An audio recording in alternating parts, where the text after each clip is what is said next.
ओम सूर्याय नमः। जय श्री कृष्णा, राधे राधे। प्रिय भक्तों, आप सभी का स्वागत है आपका अपने YouTube चैनल पुष्पा शर्मा हिंदी कहानियाँ में। आज हम सभी सूरज भगवान की कथा को बड़े ही प्रसन्नचित्त मन के साथ श्रवण करेंगे। आप सबसे निवेदन है कि वीडियो के अंत तक बने रहें और पूरी कथा को जरूर श्रवण करें। आप सबसे एक और निवेदन है कि कृपया चैनल को जरूर सब्सक्राइब करें, वीडियो को लाइक भी करें। तो चलिए सूर्य देव के चरणों का स्मरण करते हुए कथा को श्रवण करते हैं। एक साहूकार था, उसका कोई बच्चा नहीं था। एक दिन वह सुबह के समय घर से बाहर गया तो उसने देखा कि एक किसान खेत में दाना डालने जा रहा था। साहूकार को देखते ही वो वापस लौट गया और बोला कि आज तो शगुन अच्छा नहीं हुआ। जब साहूकार ने यह सुना तो उसका मुख उतर गया। घर आने पर उसकी पत्नी ने पूछा कि आज क्या बात है। साहूकार ने सारी बात बताई तो पत्नी बोली, आज चिड़िया आई तो वो भी बोली बच्चे नहीं हैं तो दाना कहाँ से मिलेगा, कहकर उड़ गई। साहूकार को क्रोध आया। उसी दिन वह सूरज भगवान की आराधना करने लगा। 12 वर्ष बीत गए। तब सूरज भगवान ने सोचा कि यदि भक्त की पुकार नहीं सुनी तो भगवान को कोई नहीं मानेगा। सूरज भगवान को दया आई। प्रकट होकर बोले, साहूकार, तेरे नसीब में बच्चा नहीं है, पर मेरे आशीर्वाद से तेरे घर एक कन्या जन्म लेगी। 9वें महीने उनके घर में एक कन्या ने जन्म लिया। जब नायन नहलाने आती तो कन्या हंसती मुस्कुराती। कन्या के मुस्कुराने से हीरे मोती गिरते। उन हीरे मोती को नायन लेकर चली जाती। 1.25 महीना बीत गया। तब साहूकार की पत्नी नायन से बोली, अब इसे मैं नहला दूंगी। जब वह उसे नहलाने लगी तो बच्ची के हंसने पर हीरे मोती गिरे। अब वो समझ गई कि नायन ने तो खूब हीरे मोती इकट्ठे कर लिए। जब लड़की बड़ी हुई तो माँ बाप ने सोचा कि घर में धन तो बहुत है, घर जवाई रख लेते हैं। उन्होंने एक गरीब लड़का ढूंढा और उसके साथ अपनी लड़की का विवाह करा दिया। माँ दिन उगते ही बेटी को उठाने जाती और उसका मुख देखती। तब लड़की का पति बोला, अपने बीच सुबह सुबह माँ का क्या काम। तो लड़की बोली, माँ का नियम है कि वह सुबह होते ही मेरा मुख देखती है।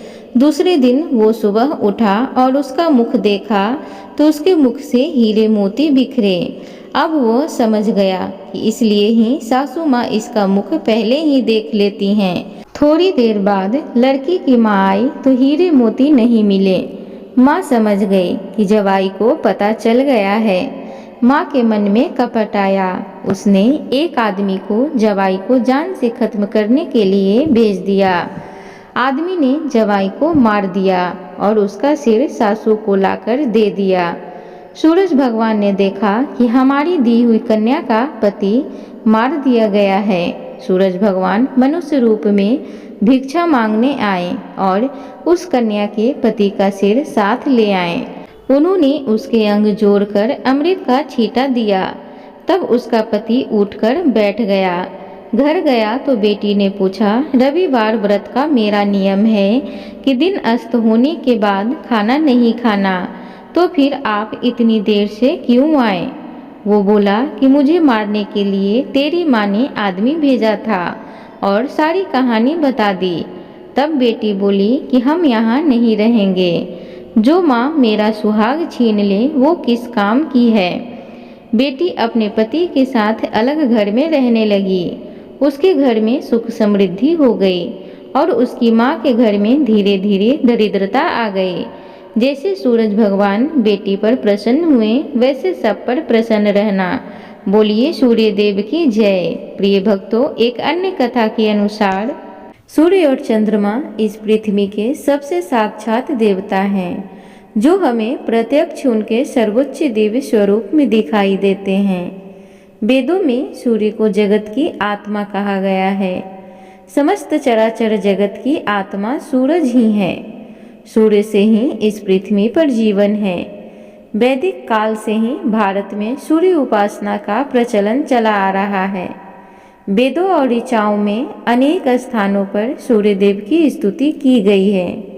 पुराणों में सूर्य की उत्पत्ति, प्रभाव, स्तुति, मंत्र इत्यादि विस्तार से मिलते हैं। ज्योतिष शास्त्र में नवग्रहों में सूर्य को राजा का पद प्राप्त है। मार्कंडेय पुराण के अनुसार पहले यह संपूर्ण जगत प्रकाश रहित था। उस समय कमल योनि ब्रह्मा जी प्रकट हुए। उनके मुख से प्रथम शब्द ओम निकला, जो सूर्य का तेज रूपी सूक्ष्म रूप था। तत्पश्चात ब्रह्मा जी के 4 मुखों से 4 वेद प्रकट हुए, जो ओम के तेज में एकाकार हो गए। यह वैदिक तेज ही आदित्य है, जो विश्व का अविनाशी कारण है।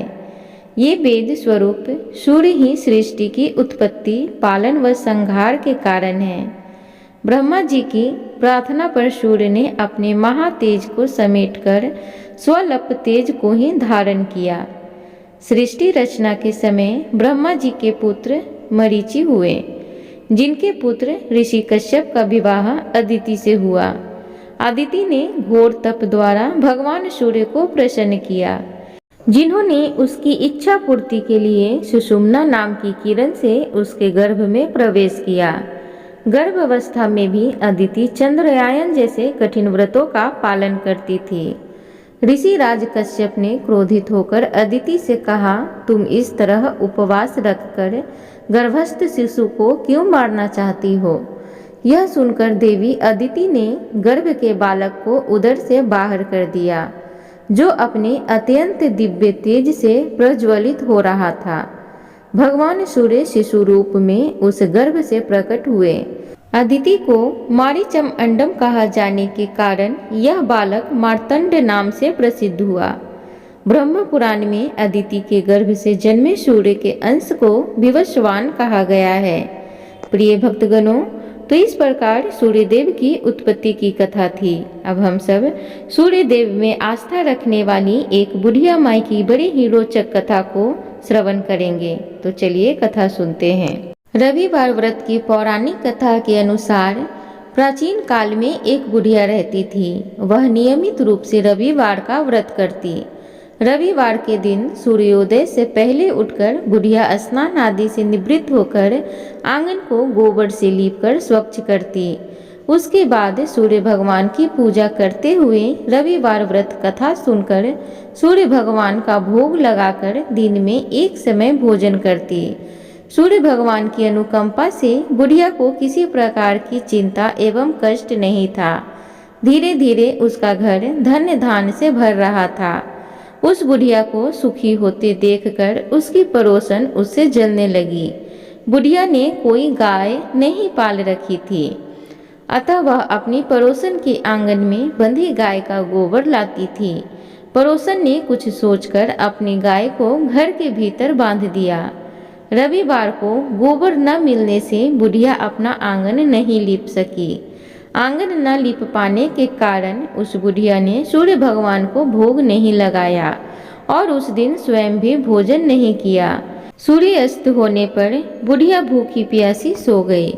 प्रातःकाल सूर्योदय से पूर्व उस बुढ़िया की आंख खुली तो वह अपने घर के आंगन में सुंदर गाय और बछड़े को देखकर हैरान हो गई। गाय को आंगन में बांधकर उसने जल्दी से उसे चारा लाकर खिलाया।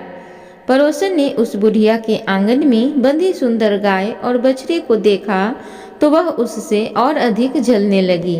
तभी गाय ने सोने का गोबर किया। गोबर को देखते ही पड़ोसन की आंखें फटी की फटी रह गई। पड़ोसन ने उस बुढ़िया को आसपास न पाकर तुरंत उस गोबर को उठाया और अपने घर को लेकर चली गई तथा अपनी गाय का गोबर वहां रखाई। सोने के गोबर से पड़ोसन कुछ ही दिनों में धनवान हो गई। गाय प्रतिदिन सूर्योदय से पूर्व सोने का गोबर किया करती थी और बुढ़िया के उठने से पहले पड़ोसन उस गोबर को उठाकर ले जाती थी। बहुत दिनों तक बुढ़िया को सोने के गोबर के बारे में कुछ पता ही नहीं चला। बुढ़िया पहले की तरह हर रविवार को सूर्य देव का व्रत करती रही और बड़े ही प्रसन्न मन के साथ कथा को सुनती रही। लेकिन सूर्य भगवान को जब पड़ोसन की चालाकी का पता चला तो उन्होंने तेज आंधी चलाई। आंधी का प्रकोप देखकर बुढ़िया ने गाय को घर के भीतर बांध दिया। सुबह उठकर बुढ़िया ने सोने का गोबर देखा उसे आश्चर्य हुआ। उस दिन के बाद बुढ़िया गाय को घर के भीतर बांधने लगी। सोने के गोबर से बुढ़िया कुछ ही दिनों में बहुत अधिक धनी हो गई। उस बुढ़िया के धनी होने से पड़ोसन बुरी तरह जल भूनकर राख हो गई और उसने अपने पति को समझा बुझाकर उसे नगर के राजा के पास भेज दिया। सुंदर गाय को देखकर राजा बहुत खुश हुआ। सुबह जब राजा ने सोने का गोबर देखा तो उसके आश्चर्य का ठिकाना न रहा। उधर सूर्य भगवान को भूखी प्यासी बुढ़िया को इस तरह प्रार्थना करते देख उस पर बहुत करुणा आई। उसी रात सूर्य भगवान ने राजा को स्वप्न में कहा, राजन, बुढ़िया को गाय व बछड़ा तुरंत लौटा दो, नहीं तो तुम पर विपत्तियों का पहाड़ टूट पड़ेगा, तुम्हारा महल नष्ट हो जाएगा। सूर्य भगवान के स्वप्न से बुरी तरह भयभीत राजा ने प्रातः उठते ही गाय और बछड़ा बुढ़िया को लौटा दिया। राजा ने बहुत सा धन देकर बुढ़िया से अपनी गलती के लिए क्षमा मांगी। राजा ने पड़ोसन और उसके पति को उनकी इस दुष्टता के लिए दंड दिया। फिर राजा ने पूरे राज्य में घोषणा कराई कि सभी स्त्री पुरुष रविवार का व्रत किया करेंगे। रविवार का व्रत करने से सभी लोगों के घर धन धान से भर गए। राज्य में चारों ओर खुशहाली छा गई। स्त्री पुरुष सुखी जीवन यापन करने लगे तथा सभी लोगों के शारीरिक कष्ट भी दूर हो गए। एक बार बोलिए सूर्य देव की जय। प्रिय श्रोतागण, तो अब हम सब सूर्य देव की एक और पौराणिक कथा को श्रवण करेंगे। तो चलिए सुनते हैं। सूर्य भगवान प्रतिदिन नगरी में पधारते हैं और सभी जीवों का पालन करते हैं। राणा दे सूर्य नारायण से पूछती हैं कि सुबह सवेरे आप धरती लोक पर चले जाते हैं और शाम होते ही सूर्य लोक पधारते हो, पूरे दिन आप धरती लोक में क्या करते हो? सूर्य नारायण कहते हैं कि मैं सबका पालन पोषण करने जाता हूँ, कीड़ी चींटी को कन्न देता हूँ और हाथी को मन देता हूँ। राणा दे बोलती हैं कि क्या सबको खाने को देते हो? कोई तो बच ही जाता होगा। सूर्य नारायण फरमाते हैं कि कोई नहीं बचता। राणा दे वापिस बोलती हैं, किसी को बाकी नहीं रखते हो? सूर्य नारायण बोलते हैं कि किसी को भी भूखा नहीं रखता हूँ। भूखा उठता है पर कोई भूखा सोता नहीं है। अगले दिन राणा दे नहाकर अपने कक्ष में पधारती हैं और एक चींटी को डिब्बा में बंद कर देती हैं। राणा दे प्रतिदिन नहाकर भगवान की पूजा किया करती थीं और स्वयं के भी कुमकुम चावल लगाती थीं। उस दिन भी उसने कुमकुम चावल की बिंदी लगाई होती है। जब राणा दे डिब्बी बंद कर रही होती हैं तब उनकी कुमकुम की बिंदी में जो चावल लगे हुए थे उनमें से कुछ चावल के दाने उस डिब्बी में गिर गए और स्नान किए हुए हाथ मुंह पे से जल की कुछ बूंदें उस डिब्बी में गिर जाती हैं। राणा दे को पता नहीं चला कि डिब्बी में चावल और पानी भी चला गया है और राणा दे डिब्बी बंद कर देती हैं। राणा दे सोचती हैं कि आज सूर्य नारायण को बताऊंगी कि देखो ये चींटी तो भूखी बैठी है। जब शाम को सूर्य नारायण पधारते हैं तो राणा दे बोलती हैं कि सूर्य नारायण, आप तो कह रहे थे कि आप किसी को भूखा नहीं रहने देते। सूर्य नारायण बोलते हैं कि हाँ, मैं सही बोलता हूँ, मैं किसी को भूखा नहीं रहने देता। तो राणा दे बोलती हैं कि देखो ये चींटी जो डिब्बी में बंद है वो तो सुबह से भूखी है। यह सुनकर सूर्य भगवान राणा दे को कहते हैं कि आप डिब्बी तो खोलो।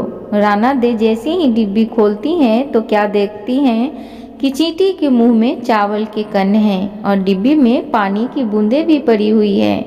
राणा दे को अपनी आंखों पे विश्वास नहीं होता है। वो सोचते हैं कि हम तो यही सोच रहे थे कि चींटी भूखी होगी, डिब्बी बंद कर रही थी तब तो इसमें कुछ भी नहीं था। राणा दे हार मान लेती हैं और सूर्य नारायण भगवान से कहती हैं कि मैं मान गई कि सभी को पूर्ति आप ही कर सकती हो। एक बार सब मिलकर बोलिए सूर्य नारायण भगवान की जय। प्रिय भक्तगणों, तो उम्मीद करूंगी आज की कथा आप सबको अच्छी लगी हो। तो कृपया चैनल को लाइक, शेयर, सब्सक्राइब जरूर करें। कमेंट बॉक्स में ओम सूर्याय नमः जरूर लिखें। धन्यवाद।